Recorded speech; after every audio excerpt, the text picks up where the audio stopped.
Kaixo guztioi, Valentzian gaude, agur bero bat eman nahi dizuegu, Bilbo, Euskal Herria, hemen herrialde katalanetik, kaixo esan nahi dizugu, Euskaltzaleok Euskal Etxetik eta omenaldi hau Krezala liburuari eta Agirreri Malbarrosatik egingo dugu.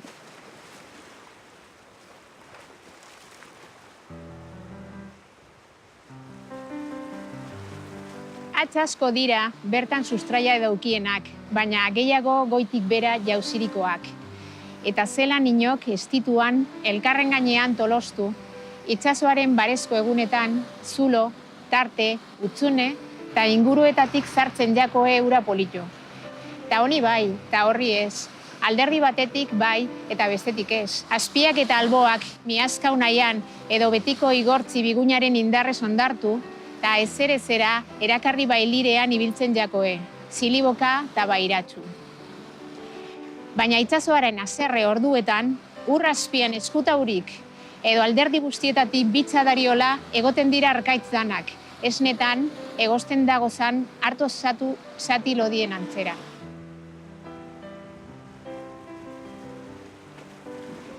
Atztate horreitara jaurti ohi ditu itsasoak. Bere amorroaren espanetara jatorkon bitzagaz naztauta. Ibaiak legorretik eruaten deutzantzan egur, maiasto, aberein da zakar guztiak.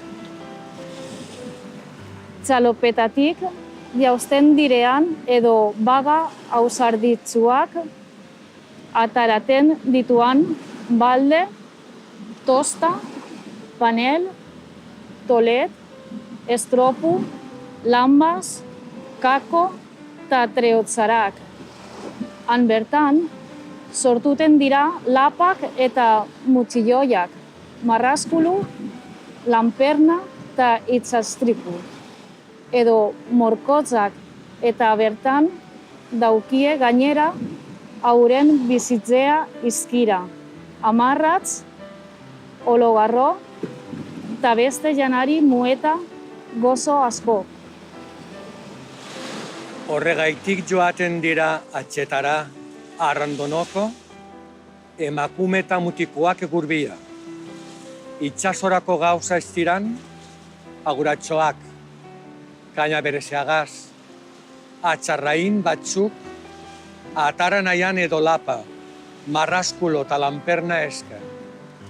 Eta inoiz behin herriko jauntxoak bebai, erbesteko txankame batzu eskaz nastean, etxetik kanpora eta ratxalien itxurak eginaz, ordu alai batzuk igaroteko ustietan.